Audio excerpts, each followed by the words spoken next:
Good afternoon. It is 1 p.m. It is 90 flippin' degrees out and sunny as all heck.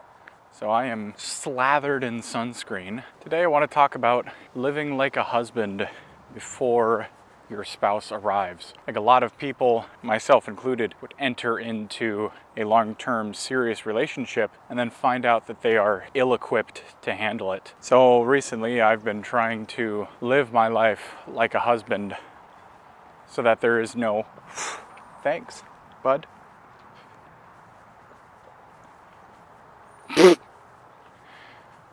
So when I do enter into a relationship, there's no adjustments to be made. I'm already living that way. The daily verse that was presented to me today, Proverbs 12:16.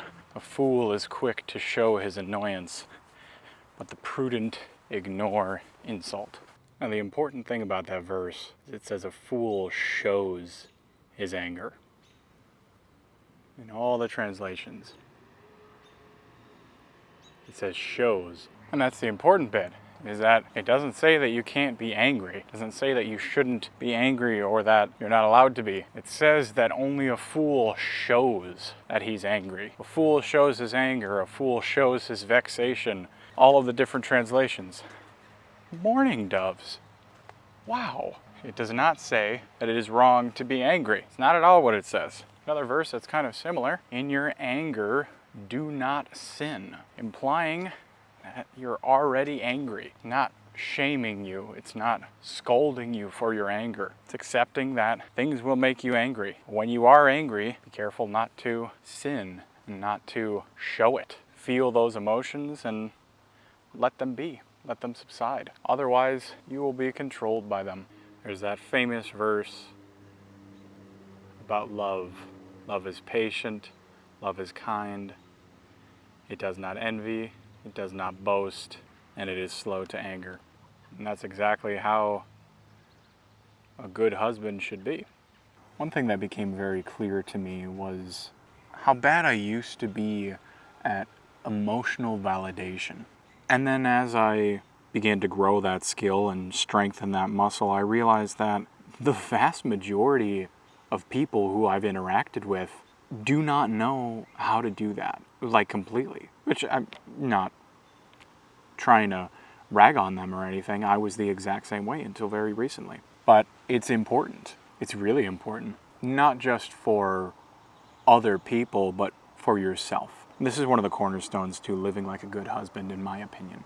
Because when you're able to validate somebody's emotions, you're able to prepare space for that person emotionally. And when you're trying to look for opportunities to practice those skills, you'll find that they're all the time. And it is a skill. It's something you have to learn how to do.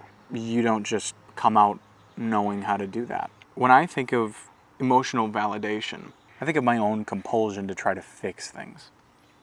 I'm a fixer. I am always giving advice. I am always telling you what you should do or what I think you should do.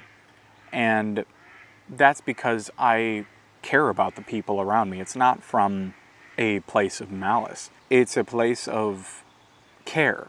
I'm giving you advice because I think that it will work and I think that it will make you feel better and you won't be experiencing whatever negative emotion that you are experiencing right now. But I've learned that that's not the point. And listening is also not the point either. Validating something is understanding why somebody's frustrated. A practical way that you can help do this is to reiterate what they say in a different way to ensure that you understand what they're talking about. That's one of the biggest examples of miscommunication, is thinking that you understand what somebody's trying to tell you, but you really don't. And so reiterating what they're saying, so you're saying this. No, I'm not saying that. I'm saying this. Okay. You're saying this. Yes. So let's use an example. Let's say that a person you love got a text and they think that the person who texted them is mad at them. So they say, oh my gosh, I'm really anxious that I made them mad. I'm really worried I made them mad. Then you look at what did they say? They said this. Well, I can see why you would think that they might be mad at you. But judging by the context, judging by those words and how they type, I don't think that they're actually mad at you. And I think that your anxiety is starting to take over. That example right there, and that's just one of many examples that I have experienced in my life in trying to find ways to exercise this emotional muscle. But in that example, that structure makes the other person feel seen, understood, and then also calmed. And guess what? Telling them that they're being anxious about it is also somewhat leaning towards a solution, which validates that part of me that wants to fix things. But now that is a whole lot more helpful than you're overreacting. They're clearly not mad at you. You shouldn't be upset by that because they're not mad at you. When you get into these actions, you start to really make the other person feel stupid and a little bit unwanted, I've realized. I have a lot of issues in social situations I've learned recently. And so I never really understood that that's what I was doing.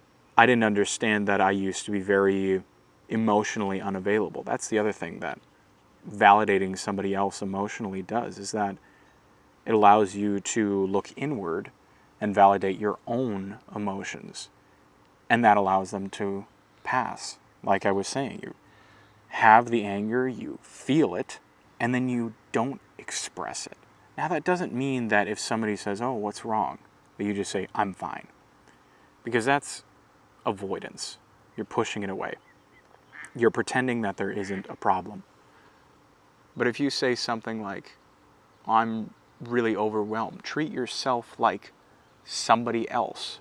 You turn the mirror. The mirror has a better view than the window. Because when you reflect on your own actions and yourself, you're able to make everything else better as well. So you turn the mirror, you say, okay, what am I feeling? Well, I'm angry. Why are you angry? I'm angry because of a fight I got in with my parents. Okay. Were you in the wrong? You can ask yourself these questions. You can work through that. Okay. I understand why you feel angry. I understand why you are upset. So you're able to validate yourself. You're able to look inward and say, okay, yeah, no, it makes sense. I can feel this emotion, but it doesn't have to become everyone else's problem. I can isolate, I can pray, I can deal with this in a helpful way. Or I can talk to somebody, and you can share that with someone else.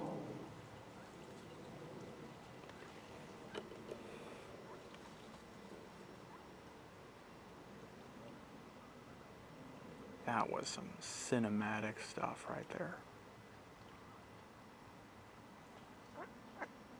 So validating somebody else's emotions is, I believe, one of the cornerstones for being a good husband. And part of how I have embodied living as a good husband in preparation for a spouse, not because of them. Being able to put names or descriptors on your emotions can really help to deal with them.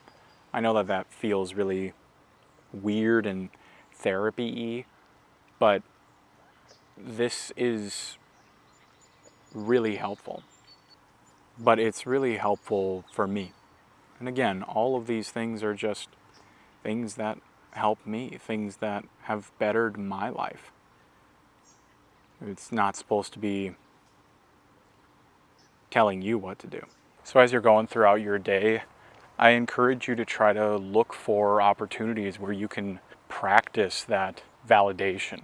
to exercise that muscle. I can guarantee you that the more you do that, the better your communication in your life will become. And that's whether or not you have a spouse. I mean, I validate my parents' emotions all the time, and it has greatly improved our relationship. Try to find spots where you can validate your own emotions, the emotions of people around you, and I strongly encourage you to try to live like a husband before your spouse arrives. Later on, I'll make some more videos about the other ways that I have been living like a husband before my spouse arrives. But this is just one of them. Later on today, around 5 or 5:30, I think I'm going to come back and feed the geese because it's been a little bit and I want to spend some time with them. If you're interested in that, I hope to see you there. But anyways, take time today to validate your emotions and the emotions of those around you, and be kind to yourself while doing it. Because I love you, and God loves you more. Have a blessed day.